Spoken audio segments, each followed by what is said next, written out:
pangalan nyo at sino po ang nag-invite sa inyo dito at gasaan po kayo sa ating sa Pilipinas.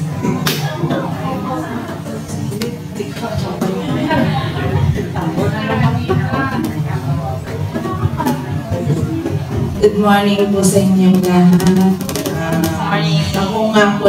Ako nga pala si Lindy Manuel. Inanyayahan ako ni Pangasinan po.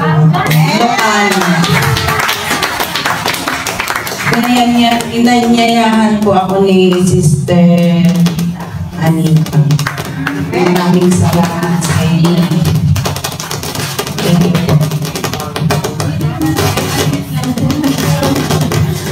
Welcome muli, sister, at huwag po kayong mahiya, kapatid, dahil dito po kayo sa gawain ni Yahweh Shaddai. At ito po talaga yung unang pagdala niyo po dito sa bansang Macau at sa Pilipinas, hindi po kayo naka-attend.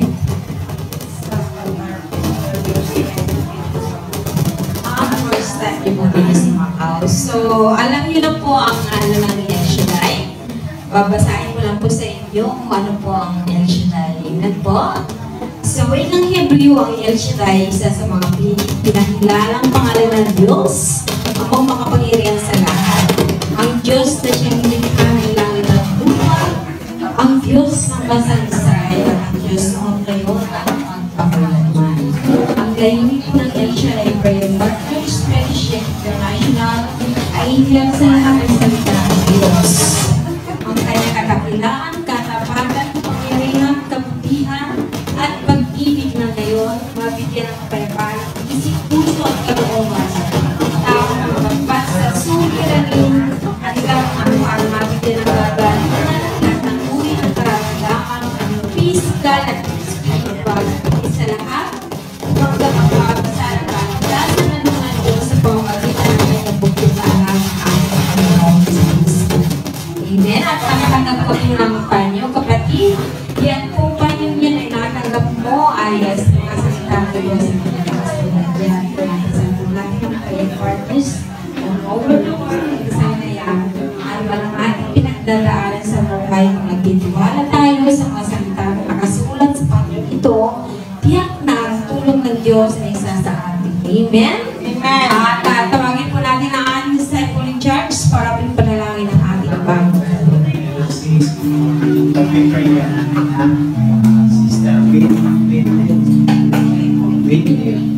Hallelujah, dakilang Ama, aming Diyos. Salamat po, Panginoon, sa buhay ni Sister Windy. Dinala niyo po siya dito sa community ng El Shaddai, sa inyong community. Salamat po, Panginoon, sa binigay niyo pong trabaho sa kanya. Pagdalangin po namin kung ano man po ang kanyang prayer ngayong araw na ito, ay kayo po, Panginoon, ang manguna sa kanya. Gabayan niyo po siya sa kanyang trabaho at ang kanyang mga mahal sa buhay. Dalangin po namin na hindi lang ito ang umpisa ng kanyang pagkakilala sa inyo, kundi tulungan at turuan niyo po siyang makilala kayo ng lubusan. I-welcome po namin siya sa inyo sa gawain ito sa pangalan ni Jesus. Pinagpapalan namin siya sa ngalan ng Ama, Anak at ng Espiritu Santo. Amen. Kapatid, na naniniwala po kami na hindi po itong muna at huling na makakasama po kami sa Amen. Lalo na po sa ating Yahweh Shaddai. Wala mo lang po lang ako sa kay Lord sa karagdagan po, Lord. Salamat po at sa magandang pagkakatawan. At sa mga biyaya po na aking natatanggap, salamat, Lord. At patuloy mo po akong iningatan dito sa bansang Macau. Thank you, Lord, po sa word. And ganun din po sa aming mga mahal sa buhay na patuloy mo po silang pinakakaingatan at pinaprovide mo kanilang pangailangan. Thank you so much po, Lord, sa mga brothers and sisters na nagmamahal sa akin. Lalo na po, Lord, ang aking mga mahal sa buhay. Thank you so much. Love you all.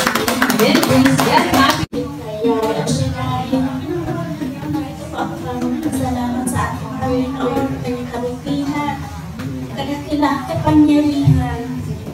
Kala ko po na pauwi ng biglaan ng March 21 dahil namatay yung kapatid ko. 17 days lang po ang ginawa ko. Dahil na wala pa kaming part-time yan na ganun katagal.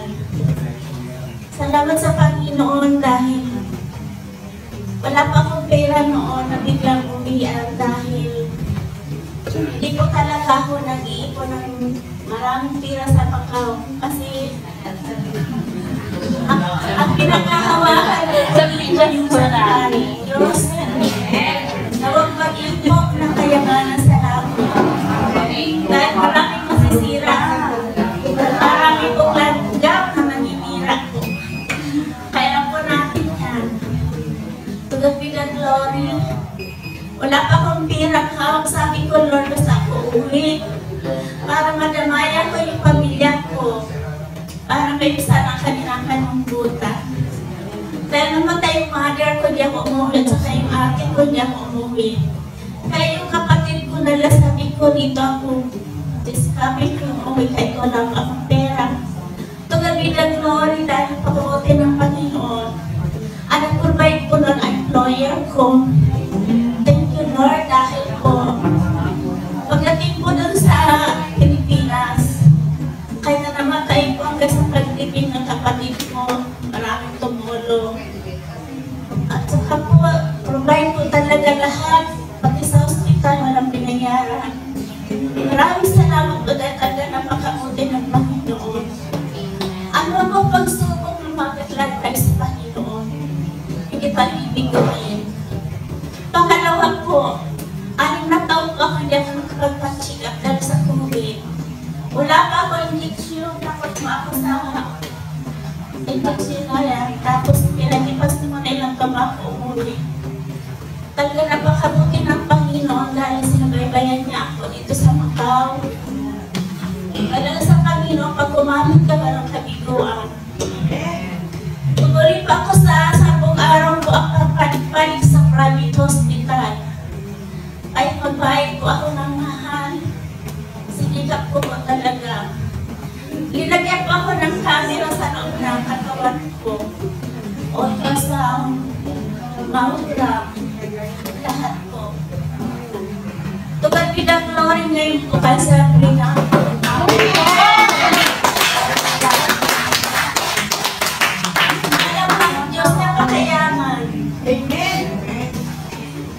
Talaga siksik-tiklik, umaapaw, hindi lang natin nakikita. Umiwas po tayo sa mundo, yun lang po ang gusto niya maging payapa ang aming buhay. Alam ko, kaya po natin na pagkakataon kahit pa sa messenger po. O puro chismis ang messenger po. O puro. Parang awan nila. Hindi lang sa mga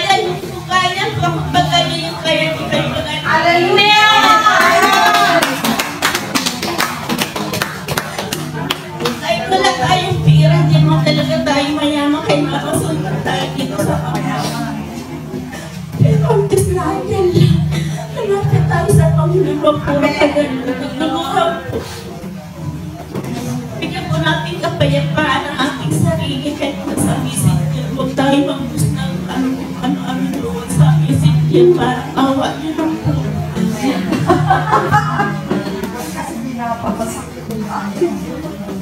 Maraming salamat po, Lord. Talaga naman napakatuwa. Simpleng ito ang maaaraw. Kaya ba ang pagpalain ganun din mo? Maraming salamat sa employer at saka sa outreach ministry. Thank you, Lord. Sa community na El Shaddai ng mga chapter sa buong mundo.